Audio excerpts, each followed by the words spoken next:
আসলে বক্তব্য কিছু না, স্যারকে অসংখ্য ধন্যবাদ। কারণ আমরা আসলে ডিজিটাল ল্যাব গভর্নমেন্ট স্কুল থেকে সেটা আসলে ডিজিটাল ল্যাব দেওয়া হয় স্যার, যেখানে 17টা বা 16টা ল্যাপটপ থাকে, সেটা আপনি নিজের উদ্যোগে করেছেন। এই জন্য গভর্নমেন্টের পক্ষ থেকে আপনাকে অনেক অনেক ধন্যবাদ জানাচ্ছি যে আসলে একটা প্রাইভেট প্রতিষ্ঠানও যেহেতু গভর্নমেন্টের সকল সুযোগ সুবিধা ওরা পাবে।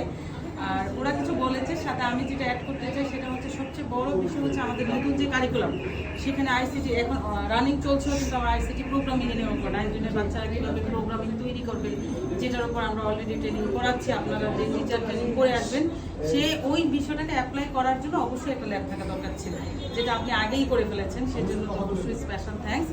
আর শিক্ষার্থীকে বলবো যে তোমরা যখন সময় পাবা, যেহেতু স্যার তার নিজের উদ্যোগে নিজের প্রতিষ্ঠানে সেটা করেছে, তোমরা সেগুলো অবশ্যই শিখবা। এখানে প্রোগ্রামিং শেখা যাবে, MS ওয়ার্ড শেখা যাবে, যেটা একটা অফিসে এখন যদি আমি একটা প্রতিষ্ঠান প্রদানের সাথে সবচেয়ে বেশি গুরুত্বপূর্ণ যে জায়গাটা, সেটা হচ্ছে কম্পিউটার যে অপারেট করে, সেটা কম্পিউটার অপারেটর হতে পারে, প্রোগ্রামিং হতে পারে, এবং যারা প্রোগ্রাম আরও যখন উপরে লেগে যেতে পারে তাদেরকে প্রোগ্রামিং বলা হয়।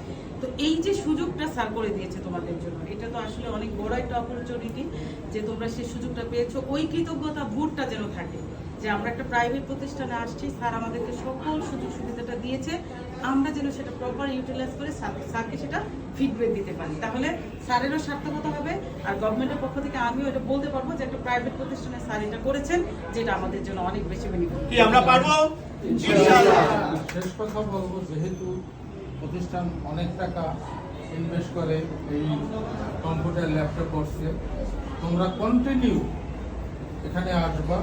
তোমরা না, অন্যান্য স্টুডেন্ট যাতে আসে এখানে, ভাইস প্রিন্সিপাল মহোদয়, কোঅর্ডিনেটর আছে, সকলকে বলবো সবাই যাতে কন্টিনিউ, অর্থাৎ সকাল 8টা থেকে সন্ধ্যা 6টা পর্যন্ত ল্যাবটা সঠিকভাবে ইউজ করে, তাহলে রাহান কলেজের এই যে অর্থ করে সেটা সফল হচ্ছে।